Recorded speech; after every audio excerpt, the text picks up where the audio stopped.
Paano kung sabihin ko sa iyo na 4 na zodiac signs lamang ang malapit nang pumasok sa antas ng kayamanan na karamihan ay pinapangarap lang? Hindi dahil sa swerte. Hindi dahil sa mga shortcut. Kundi dahil ang universo ay sa wakas umaayon na pabor sa kanila. Habang marami ang mahihirapan, mag-aalinlangan, o hindi mapapansin ang mga senyales, ang 4 na piling signs ay makararamdam ng biglaang pagbabago. Mas mabilis na darating ang mga oportunidad. Mas magiging magaan ang daloy ng pera. At may mga pintong bigla na lang bubukas nang walang babala. Hindi ito pangakong para sa lahat. Ito ay isang mensaheng nakalaan lamang sa mga taong kailangang makarinig nito sa tamang sandali. Manatili ka dahil kung ang zodiac sign mo ay isa sa kanila. Maaari nitong baguhin magpakailanman kung paano mo nakikita ang iyong kinabukasan. Maligayang pagdating sa isang sandaling may kakaibang pakiramdam at may dahilan kung bakit. Hindi mo nakita ang mensaheng ito ng aksidente. Sa buong kasaysayan, may mga panahong may dalang makapangyarihang enerhiya, mga panahong ang pagsisikap ay sa wakas nakakatagpo ng pagkakataon. Ang Fire Horse Year ay sumisimbolo ng galaw, tapang, at mga biglaang tagumpay, ngunit hindi lahat ay marunong makilala ang mga senyales nito. Para sa karamihan, lilipas lang ito ng tahimik. Para sa ilan, binabago nito ang lahat. Sa video na ito, hindi tayo mag-uusap tungkol sa biglaang swerte o mga pangakong walang laman. Ang pag-uusapan natin ay alignment kapag ang mindset, tamang tiyempo, at tadhana ay nagkakabit-kabit sa wakas. 4 na zodiac signs lamang ang makakaramdam ng malakas na pagbabagong ito, hinihila sila patungo sa paglago sa pananalapi, impluensya, at kalayaan. Kung pinapanood mo ito ngayon, may dahilan. Manatili ka hanggang dulo, dahil ang pag-unawa sa enerhiyang ito ay maaaring makatulong sa iyo na makilala ang mga oportunidad bago pa sila mawala at ang kamalayan. Ang lakas ng Fire Horse Year. Bawat taon ay may sariling ritmo, pero may mga panahong dumarating na may malakas na puwersa, parang isang bagyong hindi humihingi ng pahintulot bago baguhin ang paligid. Ang Fire Horse Year ay isa sa mga bihirang sandaling iyon. Hindi ito pabulong dumating. Mabilis ito, matindi, at ginagantimpalaan ang mga handang kumilos. Ang enerhiyang ito ay hindi banayad, pero ito ay tapat. Inilalantad nito ang takot, pag-aalinlangan, at mga comfort zone, at hinahamon ang mga tao na lagpasan ang mga iyon. Ang apoy ay sumisimbolo ng ambisyon, matinding pagnanasa, at hilaw na lakas ng loob. Sinusunog nito ang pagdududa at pag-aatubili, pinipilit ang malinaw na direksyon. Ang kabayo naman ay kumakatawan sa galaw, kalayaan, at hindi mapipigil na momentum. Kapag pinagsama, lumilikha sila ng isang makapangyarihang agos na pumapabor sa bilis, tapang, at desididong aksyon. Sa ganitong uri ng taon, ang pananatiling nakatigil ang tunay na panganib. Ang mga masyadong naghintay ay madalas na nakikitang lumilipas ang mga oportunidad, habang ang iba naman ay tila lumalaktaw pasulong ng halos walang hirap. Ngunit narito ang katotohanang madalas hindi napapansin ng karamihan, hindi pantay ang biyayang dala ng enerhiyang ito. Pinapalakas lamang nito kung ano ang matagal nang nasa loob ng isang tao. Para sa mga tahimik na naghanda, nag-aral, naglinang ng disiplina, at pinatatag ang kanilang mindset, ang enerhiya ng Fire Horse ay parang gasolinang ibinuhos sa isang matatag na apoy. Biglang bumibilis ang progreso. Lumilitaw ang mga koneksyon. Nagbubukas ang mga pintuang pinansyal kung saan dati ay puro pader lamang. Para naman sa iba, ang parehong enerhiya ay nagiging magulo. Dumudulas ang pera sa kanilang mga kamay. Nagiging padalos-dalos ang mga desisyon. Ito ang dahilan kung bakit kilala ang Fire Horse Year sa mga matitinding ekstremos, malalaking tagumpay para sa ilan, at mabibigat na aral para sa iba. Ang kayamanan sa panahong ito ay hindi basta't samba. Dumadaloy ito patungo sa mga taong nakaayon sa aksyon, kumpiyansa, at pananagutan. Dito pumapasok ang zodiac. May ilang signs na likas na tumutugma sa matinding ritmong ito. Hindi nila nilalabanan ang bilis, sumasabay sila rito. At para sa 4 na partikular na zodiac signs, ang panahong ito ay hindi lang basta nagdadala ng oportunidad. Ina-activate nito ang isang landas patungo sa kayamanan na matagal ng tahimik na hinuhubog.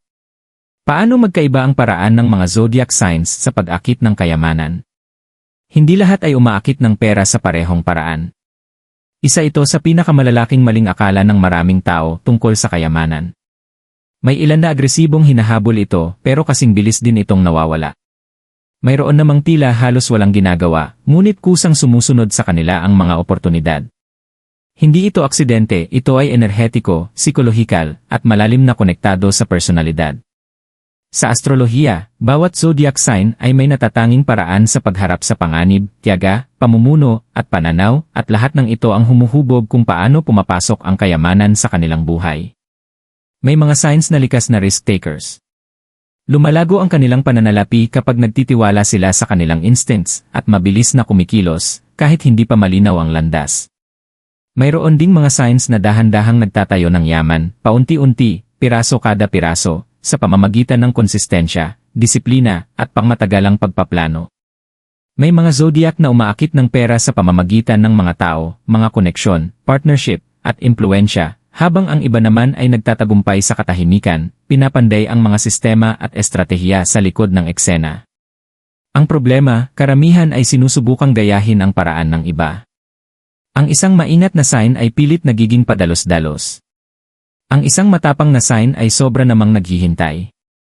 Kapag nangyari ito, ang pera ay tila nahaharang, nadedelay, o nagiging hindi matatag. Ngunit sa mga panahong may matinding enerhiya tulad ng Fire Horse Year, mas lalo pang lumilitaw ang mga pagkakaibang ito. Hindi inaangkop ng enerhiya ang sarili nito sa tao, ang tao ang kailangang umayon dito. Ang taong ito ay nagbibigay gantimpala sa kalinawan.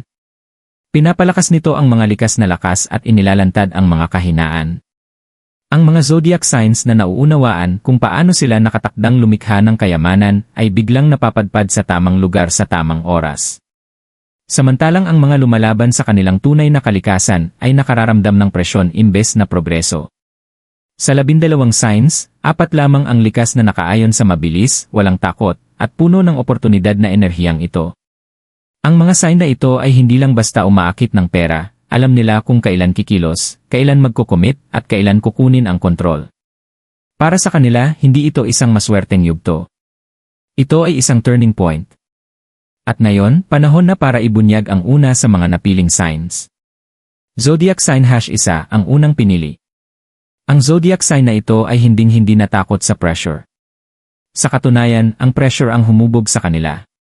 Habang ang iba ay nagrereklamo sa kanilang sitwasyon, ang sign na ito ay natutong umangkop, magtiis, at tahimik na magpabuti ng sarili. Ang kanilang paglalakbay patungo sa kayamanan ay hindi naging maingay o marangya. Ito ay itinayo sa pamamagitan ng mga aral, kabiguan, at mga sandaling mas madali sanang sumuko pero hindi nila ginawa. Sa loob ng mahabang panahon, maaaring pakiramdam nila na hindi napapansin ang kanilang pagsusumikap. Parang laging huli ang dating ng mga oportunidad, ang pagkilala ay palaging delayed, at ang pera ay dumarating na may kasamang responsibilidad imbes na kalayaan. Ngunit ang hindi alam ng marami, sila ay sinasanay, hindi pinarurusahan.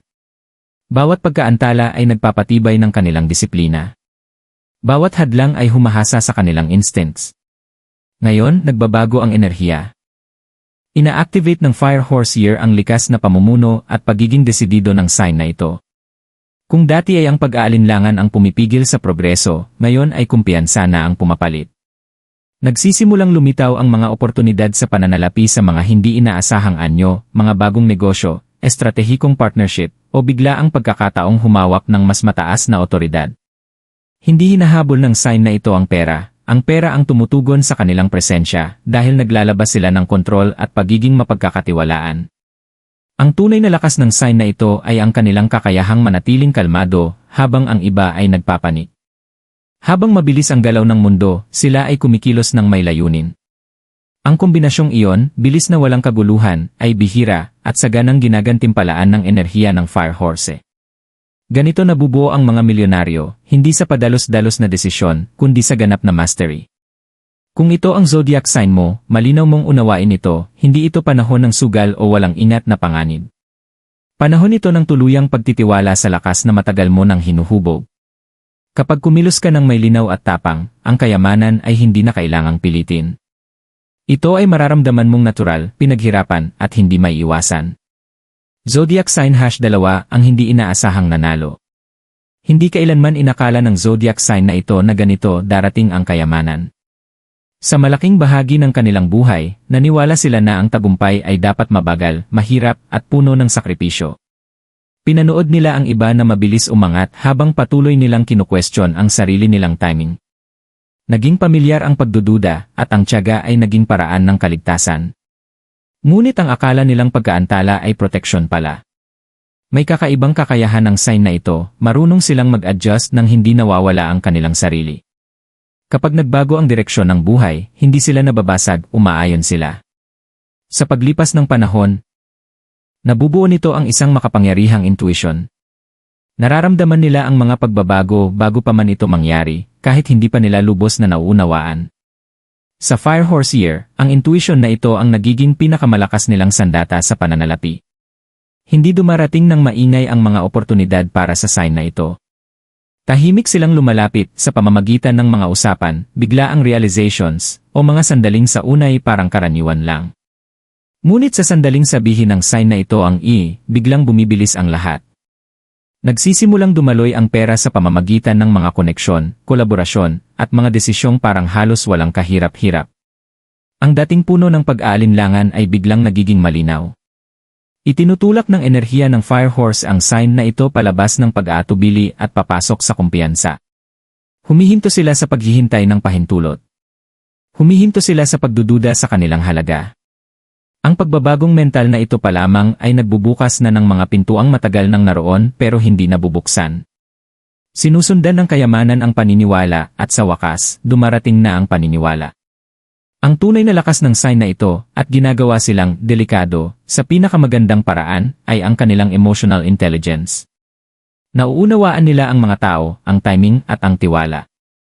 Sa isang taong mabilis ang galaw, ang mga katangiang ito ay nagiging impluwensya at ang impluwensya ay nagiging kita. Ganito sila nagwawagi, hindi sa puwersa, kundi sa ganap na alignment.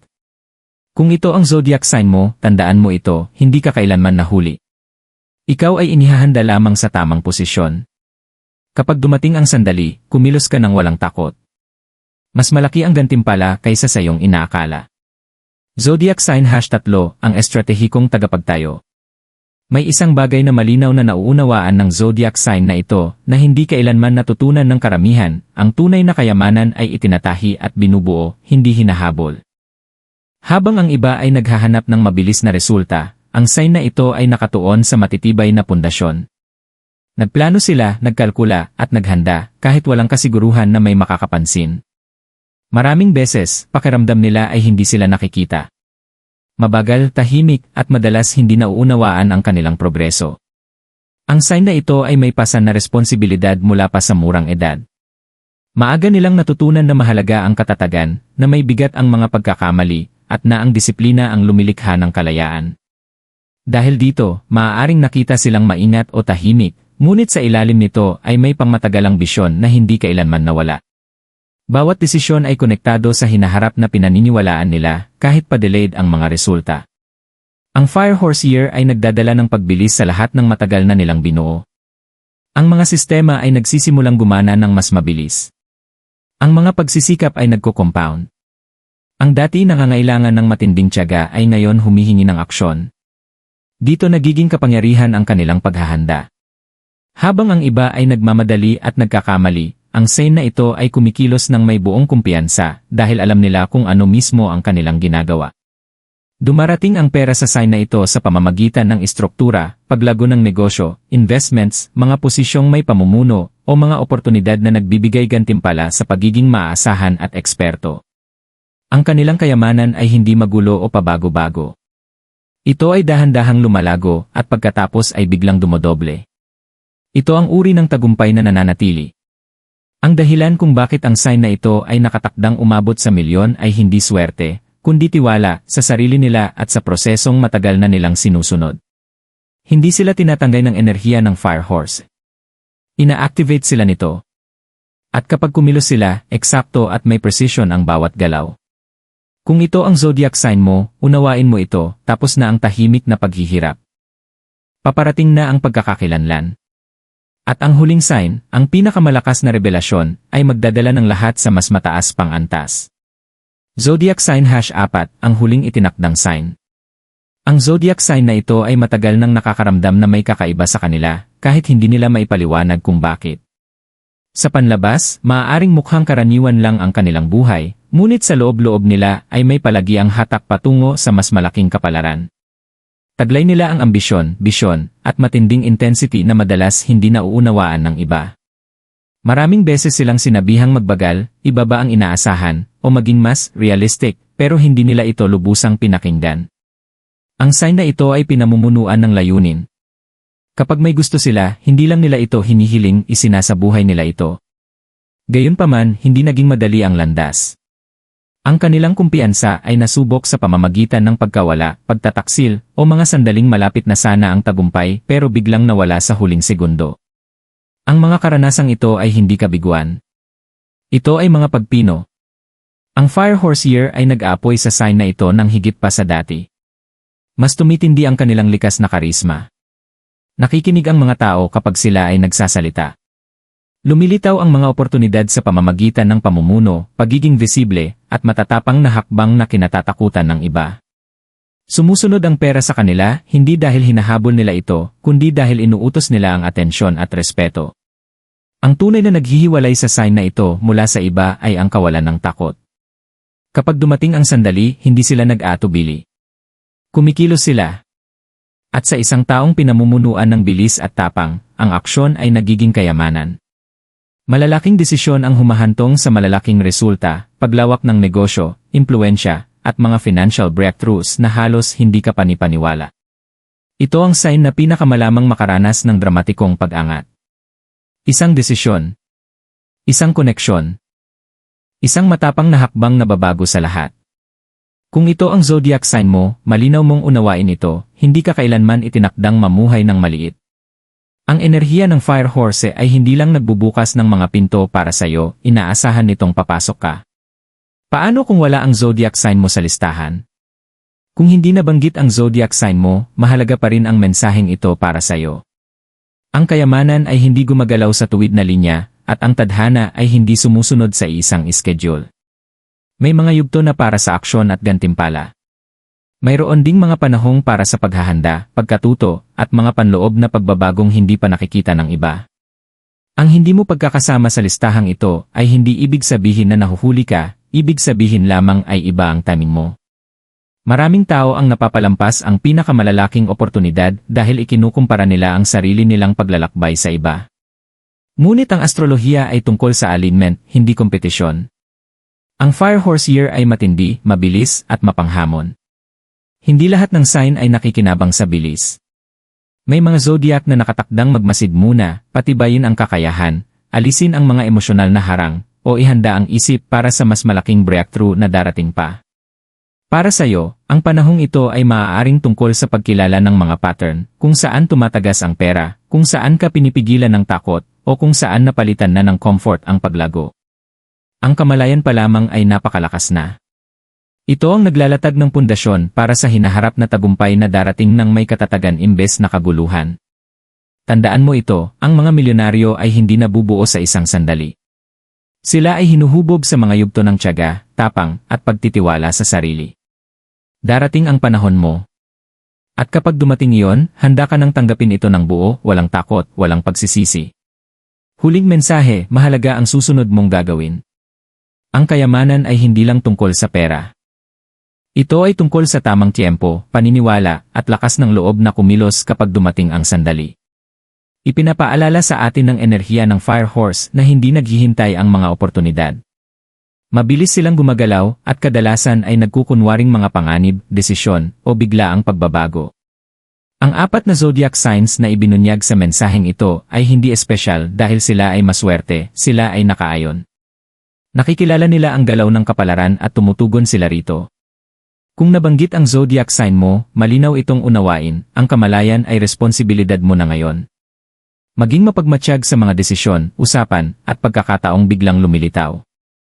Mag-oo kapag ang intuition mo ang nagsasabi ng kumilos bago ka papigilan ng pagdududa. At kung wala ang sign mo sa listahan, tandaan mo ito, hindi nasasayang ang paghahanda.